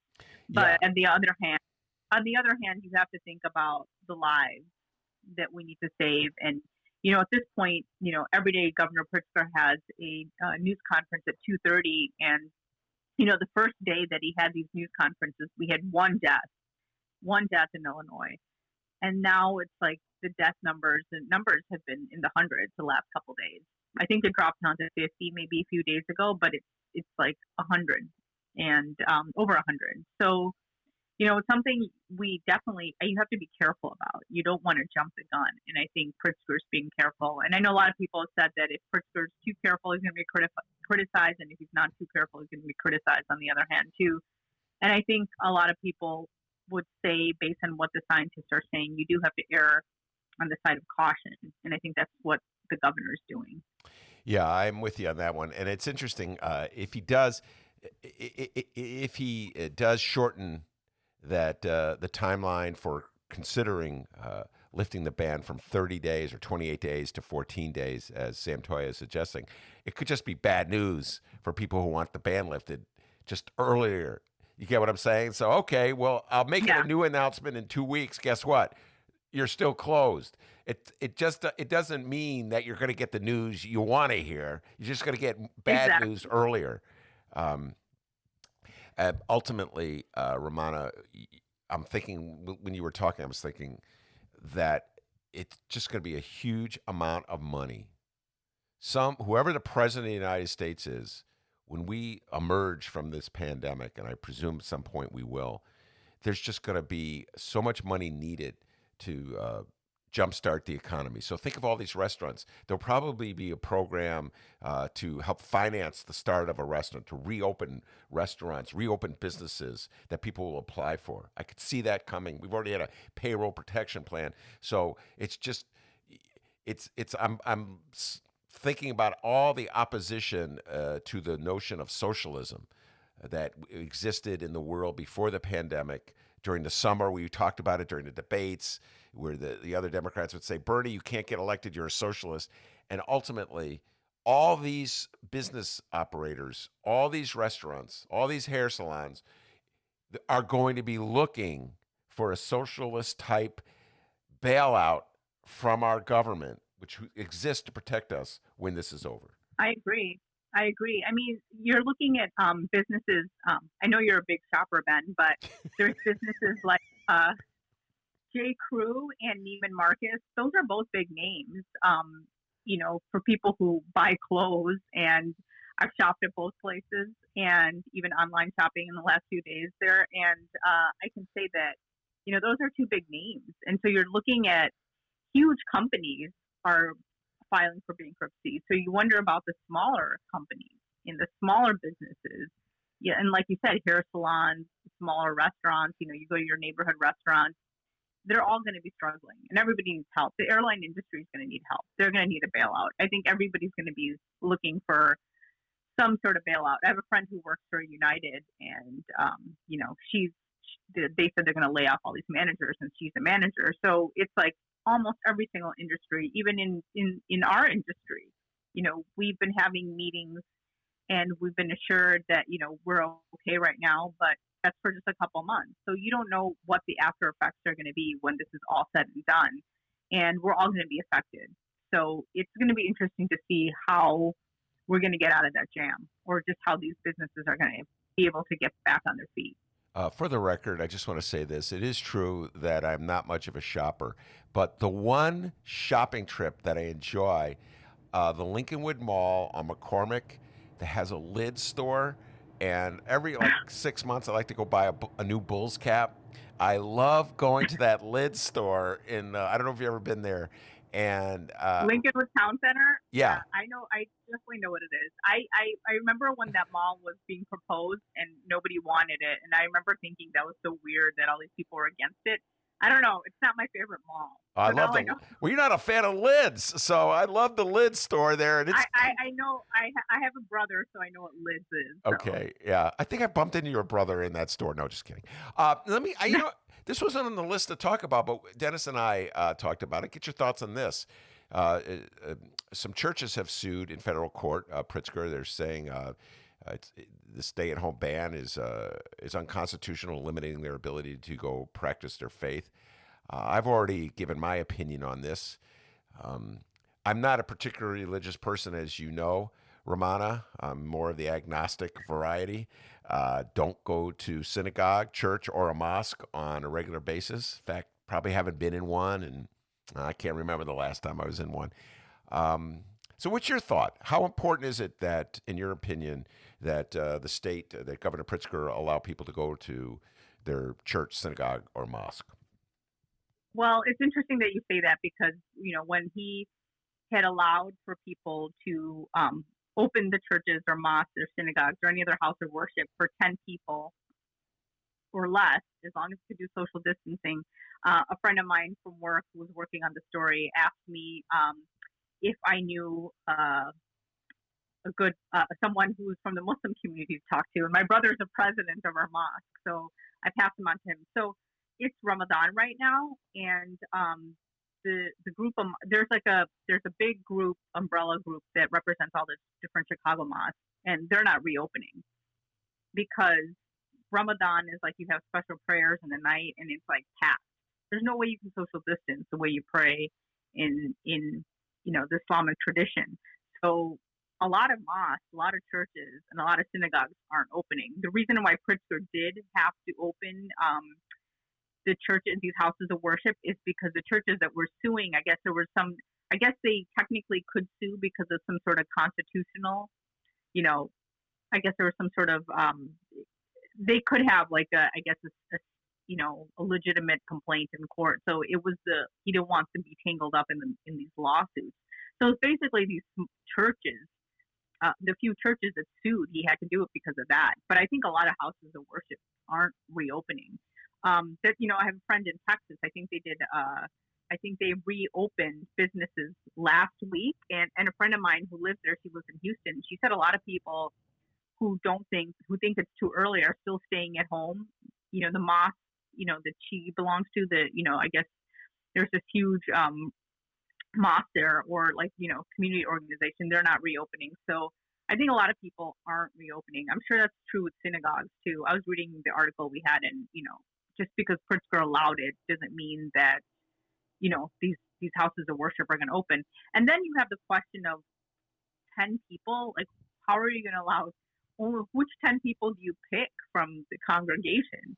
If you open it up, I think in a place like Chicago, that would be very difficult. Like, what are you going to say? Holy Name Cathedral is going to open up, and you're going to say, well, only 10 people who win the lottery. I think people, are trying to find ways, if they are people who go to church, synagogue, mosque, or other houses of worship, they're trying to figure out ways where you can, observe your religion and still, observe your religion, observe your prayers in different ways. I mean, everybody's just going to have to, it's a pandemic. We've never had anything like this. I'm sure it'll be fine if you try to do it at home. I mean, Ramadan is really hard right now, I can tell you, because Ramadan's all about community, and I'm not seeing anyone. So it's hard, and everybody's talking about how disconnected they feel, but it's something we have to do if you want to protect a larger community and your own community and your own congregation. So I think it's something he just felt he had to do in terms of, the legal obstacles he might have to face in the future. Yeah, by the way, if anybody has ever met Romana, she's one of the most extroverted, outgoing, friendliest people in the world. Welcome me and Dennis to the Sun Times when we showed up. So this must be hard on you, being stuck at home for all these months. It's not just missing the mosque, it's missing the office, and But somehow you've refrained from suing Pritzker. I give you a thank you. But I'm not. Muslims, like, they pray 5 times a day, and I belong to a mosque, and it's just like work and everything else going on. It's not like I'm someone that goes to the mosque all the time, but I do try to go, especially during Ramadan, and I try to go for the special prayers that we have in the night. That's called Tarawih. But even then, my mosque is in Morton Grove. I live in Rogers Park. It's like a half an hour to go. And like I said, the Ramadan is a very communal time, so this prayer ends at midnight. So it was hard for me to go even during regular time, but I tried to go at least a couple times. Mhm. So it's like little things that you miss. But yeah, I think it's something that we all have to do. All right, no more. And I'm not going to sue Pritzker. Yeah, thank you. I was just going to say she's not going to sue Pritzker. Everybody's suing Pritzker. He's trying. I'm very sympathetic these days to JB Pritzker, Romana, because I really do believe he's struggling with these very challenging issues. He has to make the decision. It's easy for any one of us to tell him what to do. The Sam Toyas of the world. It's really easy for Sam Toya to make a recommendation because if there's disastrous consequences, it's J.B. Pritzker who will be accountable, not Sam Toya. So I've really come to appreciate J.B. Pritzker. Yeah, and I think everybody on every side of the political spectrum wants things to go back to normal. But there's some people on the political spectrum are demanding it, and there's other people who want it to be back to normal, but they want to also listen to the science, and they want to be safe, and they're listening to what they're being asked to do. I think that's important to know. I think everybody wants to go back to normal. All right, before I throw the really hard question at you, the Tara Reid, E. Jean Carroll question at you, I just would love for you to recount the scene you had the other day. You saw one lone protester on the northwest side. I call it a MAGA hat crowd. I don't know if this protester was wearing a MAGA hat. MAGA hat is more a symbolic thing. But talk a little bit about that. When you told me that story today, I was sort of smiling. And why don't you share that little anecdote with our listeners? So one of the things that's also hard during the coronavirus time, I had a friend who was diagnosed with breast cancer right before this. And so she started going through radiation treatment. She actually just finished her 10th round of radiation today. So that's good news. But it was sad because we never really got to see her. We couldn't go inside her house. So me and my sisters, we all wore a mask, and my mom, we drove over to her place. And she lives in LaGrange, and we always get confused where to go. So we're all kind of arguing, and we go, "Oh, I think you go here." So my younger sister took a turn somewhere, and then we're on the northwest side before we get on I-90. And we see this older man holding a sign at an intersection. He was by himself, and it was like "Reopen Illinois." And he was he had something that said fake news, I think, but I'm not sure. We were just looking at him. We're like, "What is he doing?" Like, why? And we got the idea just after like a couple of seconds. We're like, "Oh God, he's one of the Reopen Illinois guys." And there were actually people honking at him in support. So it was very interesting. Yeah, I don't know. He was alone. The weather was nice, so I guess he figured he could go outside and just stand there for a couple hours. I don't know. We drove by really quick, but I don't know how long he was out there. Well, there's part of me that really respects him. He's this is what he believes, and so he is a free American expressing his view. I disagree with his notion that there's something oppressive about our country right now because we have politicians that are actually looking out for the well-being of most citizens. So I have a fundamental disagree with him, but I just had a smile when you told me that. The one lone protester, that's like a classic, iconic, symbol of American democracy, the lone protester exercising his right. I don't know if I would have been moved to honk my horn in support. I think I would have just driven by. By the way, maybe some people were just honking because they disagreed. I don't know, but it was there were a couple honks I heard in the short period we saw him. All right, now let's get to Tara Reid and E. Jean Carroll. I weighed in with a column last week. This is on my mind. I may weigh in with another one. And Tara Reid, of course, is the former aide to Joe Biden, who's accused him of sexual assault. She went on TV, did an interview with Megyn Kelly yesterday, and not as well known, unfortunately. E. Jean Carroll, a writer for Elle, wrote an advice column for Elle magazine for many years. Romana was a faithful reader of hers. She has an accusation against Donald Trump that Donald Trump raped her. So on one hand, the Democratic nominee has been accused of sexual assault, and the president of the United States and the Republican nominee has been accused of rape. Sort of a depressing thought Romana, when you think about it, just a little too much. That this is our choice right now. So where do you stand right now? First, let's start with Tara Reid. You've had an opportunity. Reid. Did you watch it? Did you watch the interview with her, with Megyn Kelly? I watched good What chunks did you of think? it. Well, I have a lot of issues with Tara Reid. I'm just going to put that out there right now. And it's really difficult for me to say about my issues with Tara Reid because so much of it is tied up into the politics. And I openly admit that. So I openly admit it. I'm struggling with the fact that Tara Reid felt compelled to come forth at this moment, this precise moment that she did, that she came forth with this story at this moment. She couldn't have, why not last summer? I mean, it spared the Democrats having Joe Biden as a nominee, if nothing else, But at this moment, it's like really, I'm having a trouble with that one, Romana. I'm just confessing that to you. Yeah, and I'm not saying that, her allegations shouldn't be taken seriously. I think they should. But then you pointed out to me the Mona Sharon column, hopefully pronouncing her name, today, that basically said that she responded to a tweet about, what if it's Biden and Sanders, then it'd get really sticky. And then she just said she had a tweet apparently that said, yep, timing TikTok or something. So she, a lot of people are saying they're raising issues of the timing. She is a Bernie Sanders supporter apparently, which I didn't know.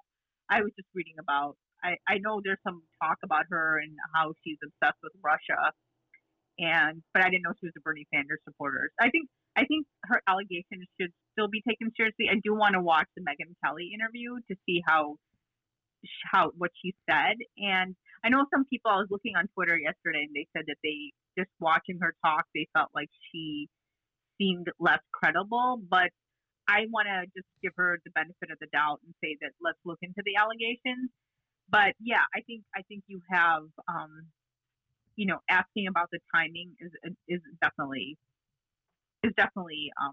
one that we should look into. But then, with the Mona Sharon's column also mentions the Kavanaugh piece. Now, when the woman stepped forward to talk about Kavanaugh, people might say, why didn't she step up forward, blase forward? But, I don't know. People felt that they felt that she was very credible. Blase forward, that is. Yeah, the columnist that Romana's alluding to, she is a conservative columnist. She's in the Sun-Times once a week. Sharon is her last name, I think. Oh, sorry. Well, yeah, I'm just guessing. Anyway, but I do know. I've never met her. I don't know her. I just read her column in the Sun-Times, part of my effort to read conservatives. And, I always say this, Romana, maybe I can learn from them. And I don't think I read her, but. Oh, well, you read her today because I made you read her. But she was making the same argument back with Brett Kavanaugh. She was raising these questions that her central point was just because a woman makes an accusation against a man does not mean the accusation is true. That there's a matter of due process, that you have to review the accusation, you have to give it study. You should not jump to the conclusion that just because a woman makes that accusation, it's true. And I remember at the time reading it and thinking, you just don't want this accusation to come out to torpedo Brett Kavanaugh. And so I'm open about this, Romana. There are political ramifications for why I have the views I do.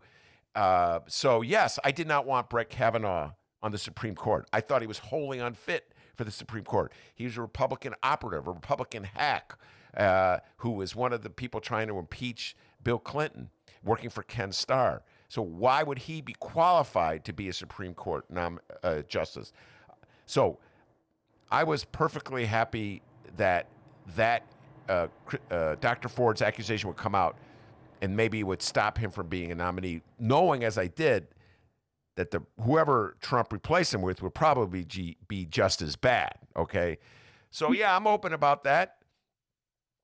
And I know that Tara Reid's accusation is going to be used against Joe Biden. I'm open to how discomforting I find that, because I believe that Donald Trump is a disaster for our country. And I think if this country reelects Donald Trump for 4 more years at the midst of this pandemic, with this economic crisis we're facing, it's going to be horrific for us. I don't have a lot of faith in Joe Biden. I didn't support him. And you know this, we talked about this all year. I was kept wishing that somebody else would be the nominee, right? But that's what frustrates me is if she could be contributing to the defeat, to the re-election, I should say, of Donald Trump. And I find that very troubling. Yeah, you're raising good points, but this is when, if the accusations come back, I mean, I still think that, any questions that people have about the Tara Reid incident, we talked about how Joe Biden said that, he doesn't know anything about any sort of complaints that were filed.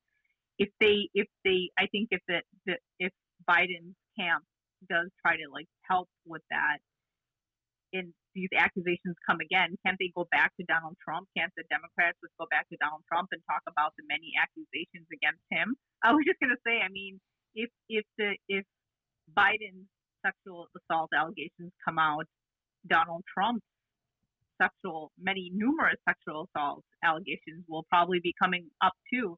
So I think I've read this many times. This is going to be a presidential election in the Me Too era, where I think these two accusations, or the accusations of sexual assault, they're not going away, I think, on either side. And I think the Democrats, if they want to, I think they have to bring those up again, probably, right? Or they better not stay quiet. I would think that they would bring these accusations up again. And you mentioned E. Jean Carroll, who's has a lawsuit against Donald Trump, and she saved the dress, the Donna Karan dress that she wore when she said that Donald Trump had raped her, and so she wants to get a sample of his DNA so she can match it to whatever evidence he left, or he allegedly left, on that dress jacket. So I don't know. I don't think either of these sexual assault allegations against either of these individuals, Biden or Trump. And right now, we don't even know if Biden is the Democratic nominee, but he probably will be. So I think it's going to be fairly interesting. I don't think the Tara Reid allegations are going to go away right away. Oh, no, they're not going anywhere. I could tell you right now, I had about 3 emails from Republican operatives that I probably will write about this, that the way I'm doing this off of memory, they were saying Tara Reid was on the Megyn Kelly show yesterday, and she said XYZ. Call and ask Lauren Underwood whether she still supports Tara Reid. Lauren Underwood, the congresswoman from the DuPage County area. Call and ask Sean Casten, another congressman from DuPage. Does he still support her? And I'm like, well, why don't we call Congressman Adam Kinzinger and ask him, do you still support Donald Trump, even though E. Jean Carroll is in court right now trying to get him to give his DNA samples? Why is it only Democrats who are being called upon to denounce accusations of sexual assault or rape? Why are Republicans exempt from having to have opinions on this? I just find this like a troubling development in politics these days, Romana, where it's only seems to be the issue only is supposed to matter to Democrats, but Republicans are free to support any old rapist, alleged rapist, that they want. I think it's because they're fans of Donald Trump, correct? So whatever he's accused of, when the Democrats said something, they're just like, well, you said this when he was accused, so why aren't you saying this? But not to say that, I'm not saying that Republicans are exempt from saying anything, because they are too. But maybe because they didn't say anything, nobody thinks that people assume that many of these Donald Trump supporters, or people who support Donald Trump are okay with it. Yeah, it's just interesting, because I was reading, I was actually editing a column by Lynn Sweet yesterday. It was talking about how an Illinois delegate who's he voted for Donald Trump in 2016, obviously, and he said that he can't vote for him in 2020. And the thing that drove him over the edge was Donald Trump's response to the coronavirus. So obviously those allegations of sexual assault and the way Donald Trump views people of color, that doesn't really that doesn't really push people over the edge or make them think twice. So there's other things that really matter to people, and sometimes the things that you and I may be disturbed by, other people won't be. Well put. Well put. And it took the coronavirus for this guy to wake up and see this is a lunatic. In the, I'm yeah. just saying, there's certain things that I as a person of color and as a Muslim, there's certain things that there's Democratic candidates that I didn't like because of the way they talk about people of color. They talk about Muslims. When Hillary Clinton was in the debates with Donald Trump, she said something about Muslims, and she's like, "Oh no, we like Muslims because they're here to help us tackle terrorism." And I know a lot of Muslims hate that when we're just framed in terms of the way we're described. It's like the only thing that we're capable of doing is stopping terrorists. And I have no terrorist friends. I'm sorry, I'm not related to terrorists. And so, that's what I'm just saying. Like, for some people, like a lot of people will say, "Oh, I love Hillary Clinton," like, girl power. But for someone like me, that's not girl power. So I'm just saying that there's different people get disturbed by different things, and certain things don't bother certain groups of society. I guess you can call it certain privilege, but there's certain things that would, I guess I can, as I've said before, I'm not a Donald Trump supporter, and I still don't understand the, I know a lot of people say, well, people like him because he's like this and like that. And so I'm like, but all that other stuff that he did, it's okay. And they're like, it's privilege, right? White privilege. Like they don't have to worry about that stuff. So that stuff kind of doesn't bother them. And, a lot of people say, oh, Donald Trump supporters aren't all racist. That may be true, but you're willing to ignore all the racist things that he said. So I'm just saying that different things bother different people. And, certain things that, might bother you or might bother me. And then, women are definitely, there's certain things that bother women more than men.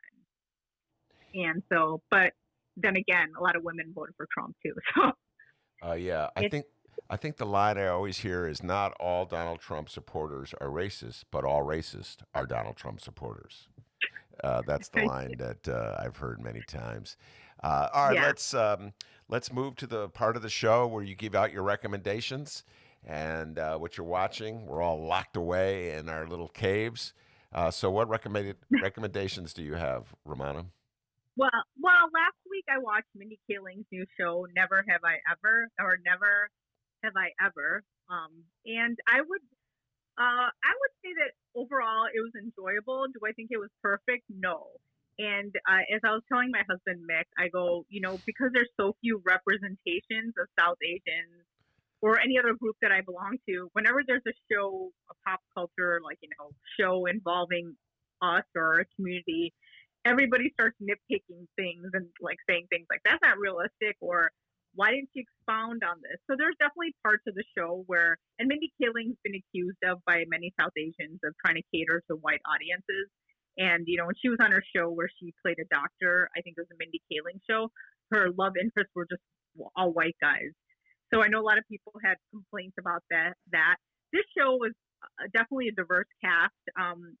It's definitely enjoyable. But there's certain things I told Mick too. I'm like, I don't believe that. Like there's one scene where she calls her mom the B word and her mom's kind of calm. And I'm like, every Indian person was tweeting about it. They're like, no Indian mom would be just sitting there. And somebody had a really good tweet the other day. They're like, I love how they made the mom react like a mom would react on that sitcom One Tree Hill, which is all like white people. And then there's one, one of the things that a lot of South Asians complain about is whenever there is a sitcom or a show involving South Asians, they're always so embarrassed or trying to get away from their Indian heritage. And yeah, everybody has struggles with their identity or whatever, but I don't know any Indian kid in 2020 who talks like that, or it's just like, oh, I'm so embarrassed about being Indian. It's just a little weird. And I don't think it's true. I think a lot of things about kids are just a lot more nuanced. I don't think people are just embarrassed of who they are. So I had little nitpicky things, and there was like these long essays that just came out this week. A lot of people, I think in general, a lot of people liked it, but we're all nitpicking things. And then there was a lot of Muslims there was a pro Modi comment in the show, and it was so quick you wouldn't notice it, but then people are like, how come she was so pro? The mom said something very pro Modi, and that wasn't questioned. And then there's this one scene where there's a holiday celebration. It's a Hindu holiday celebration because the main character is Hindu, and they're celebrating, and then there's this one woman sitting alone, and nobody wanted to sit with her. And it turns out she was ostracized from the community because she had married a Muslim man. So anyway, it's like they kind of acknowledge it, like, oh yeah, she married a Muslim, so that's how we're not sitting next to her. And it was kind of, and then later they show her talking to another character, and she talks about how she got divorced, and she seemed to regret marrying a Muslim. And so a lot of people felt like should have been some expounding on why it's not okay to be Islamophobic. So everybody's like nitpicking these things.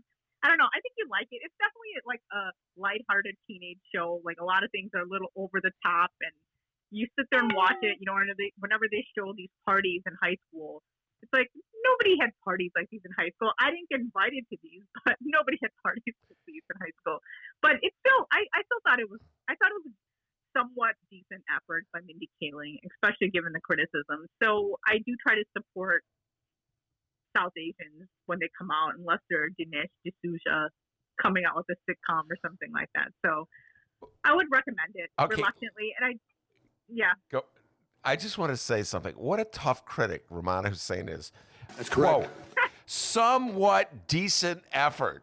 I'm like, what? Can you imagine having Romana as your teacher? Well, I'll give you a C+ for a somewhat decent. God dang. Well, some Jewish people had problems with the way some Jewish characters were portrayed in the show, because her main competitor in the show is like a Jewish kid. Like, he's really smart and she's really smart. And there's some things that she said. But I don't know. You have to watch it. I think you might like it. Well, I'm still plowing through Schitt's Creek, so it's going to be a while before I watch anything else. Yeah, and I do. The one recommendation I do have, a friend of mine told me about it. It's called Baghdad Central. Uh-huh. And it's on Hulu. And a friend of mine told me it's a British-based show, but it's half in Arabic, half in English, and it's based on the aftermath of the aftermath of the Iraqi War. So I do want to see that. I do want to see that, and I'm still watching the Bulls documentary, as I know you are. Obsessively watching. Yes. I'm one behind you, so I'm still kind of I have to watch one more episode. But I do think it's pretty good, and I can't believe it's almost done. But watching the commercials last week, I mean, I just remember those commercials so vividly. And I was telling Mick, my husband, Mick Dumke, my brother had a pair of, when Air Jordans came out, I think he had the first pair. And my brother doesn't care about like clothes or anything like that. He never made my parents buy anything, but that was the one thing he really wanted. And he, like, when he got his Jordans, he was like kissing them. I don't know if he still has them, but he still has he still has I think he still has some vintage Jordans that my nephew borrowed recently. And my nephew took pictures with them. And then my younger sister was reminding me that she had a pair of Jordans too in '92. And it's just funny. So my brother, this is a funny story. My brother, his first pair of Jordans, he took them to the mosque. And when we prayed, we took off our shoes. So he had to put his shoes with other shoes. And this kid ended up stealing them. So it was kind of a historical moment for my brother.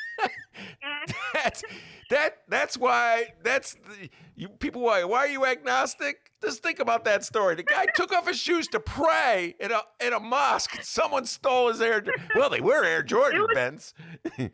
So it was a guy that was around the same age as my brother, and these other kids made a negotiation. But my brother had to go home in flip-flops and someone else's flip-flops. But he got the shoes back like a few days later. Okay. But he was upset. I think the kid wore them for a few days, and so that is pretty funny. Let me just tell all our listeners, every week I do an interview, a Last Dance interview, a Bulls interview. This week it was with Stacey Davis Gates, the head of Teachers Union. I don't know if you know this, Romano. She's a huge basketball fan. She played high school basketball. She came of age in the 90s. She's roughly your age. And so she had many similar memories. I urge everybody to the ones that Romano was just relating about Air Jordans and everybody wanting to buy them. And The documentary, Stacy pointed this out, really avoided just as we were going to stay away from this controversy, the whole issue of the commodification of Jordan and how people were killing themselves over some of his merchandise back in the day. And so, That's a good point. Yeah, just look, we don't want to deal with that controversy. But whatever, it has its limitations, but I can't get enough of it, Romana, and I will be a little sad when it ends because they'll be facing a summer without sports.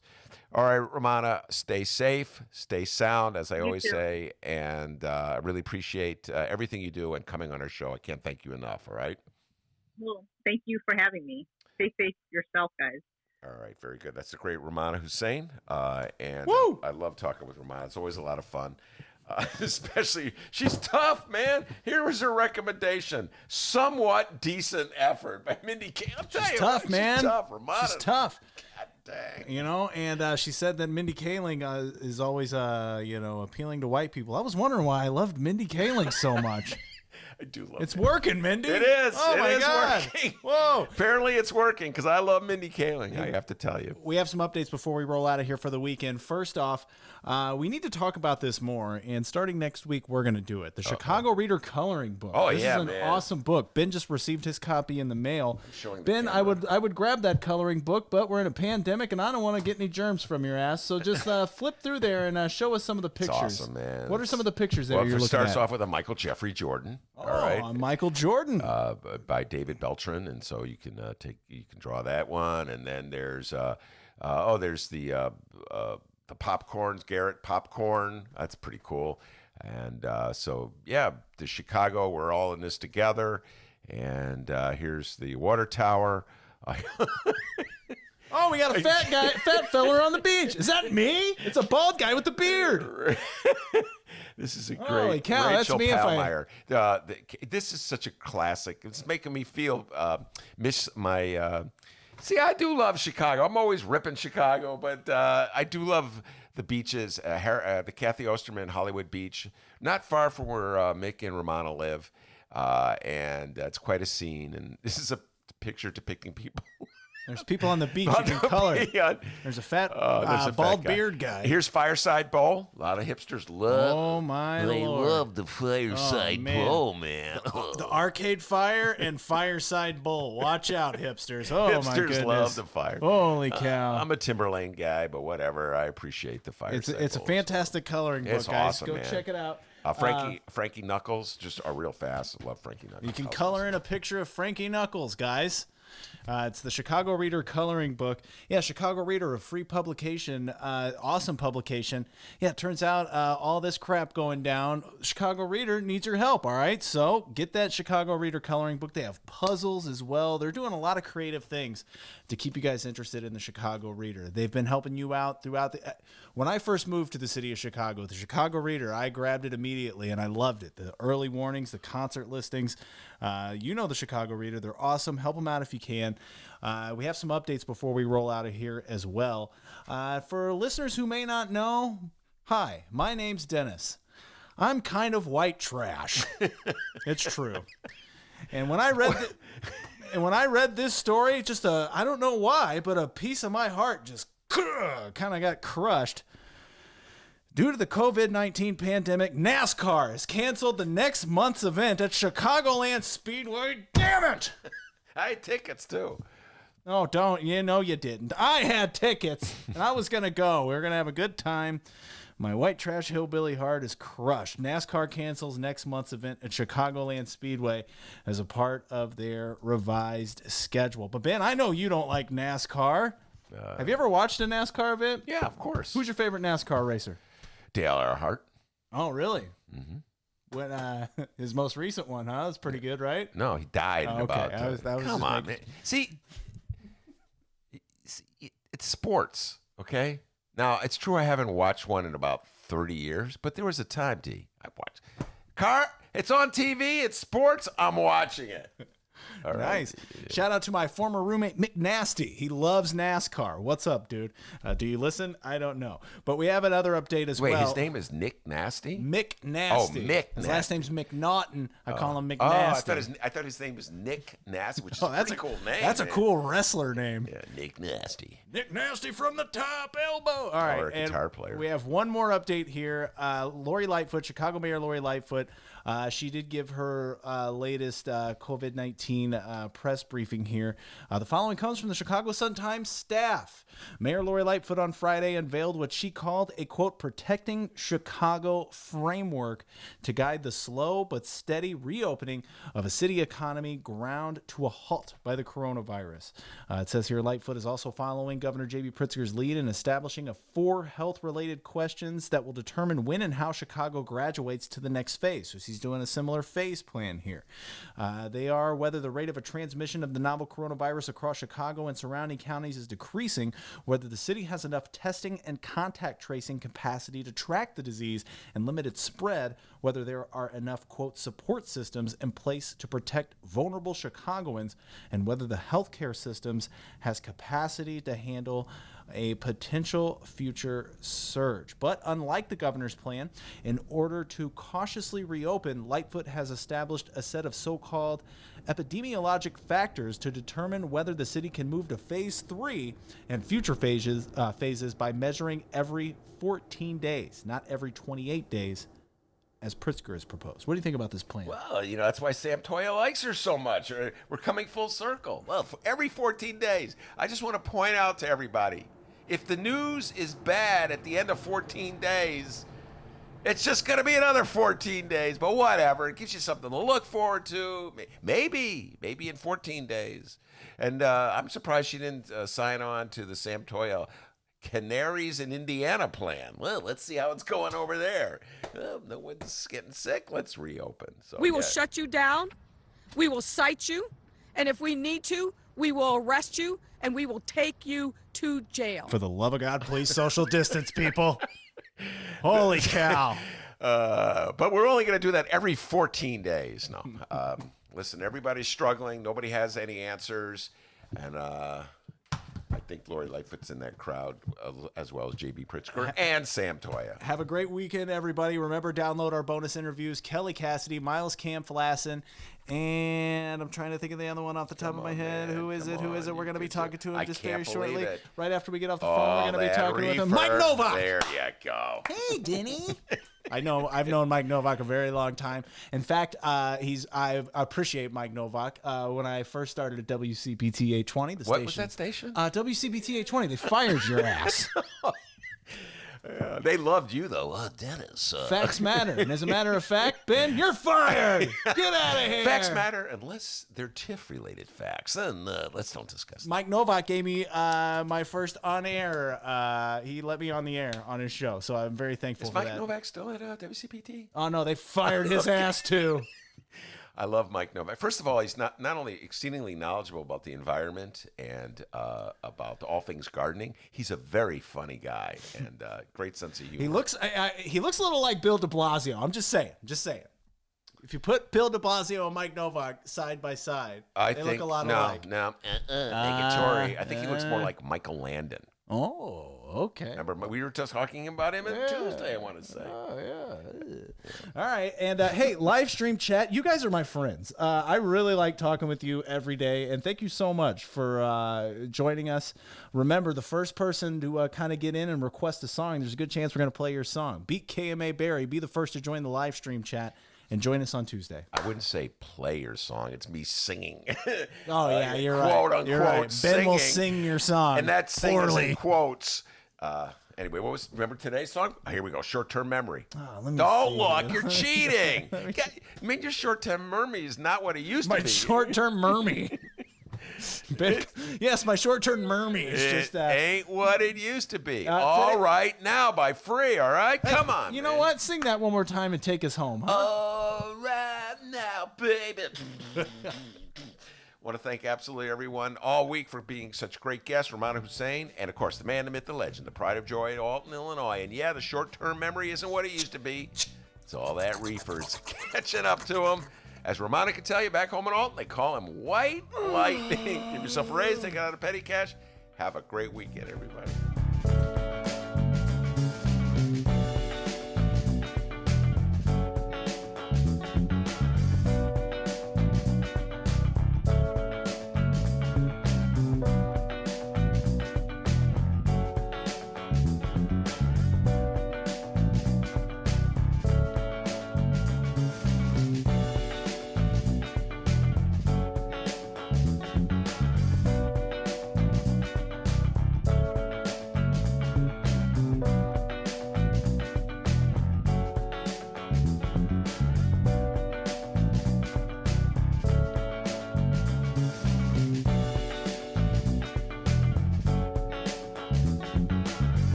That's correct.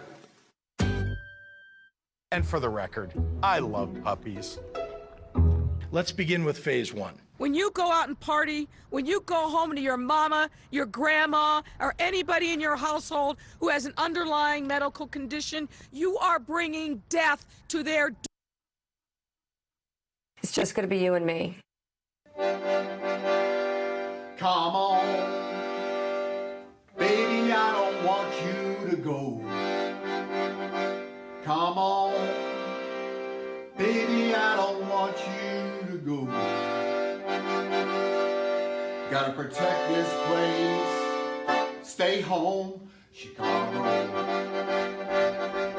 Stay home if there's nowhere that you need to go. Oh yeah, stay home. Hang low in your place today, yeah. Gotta protect this place. Stay home, Chicago.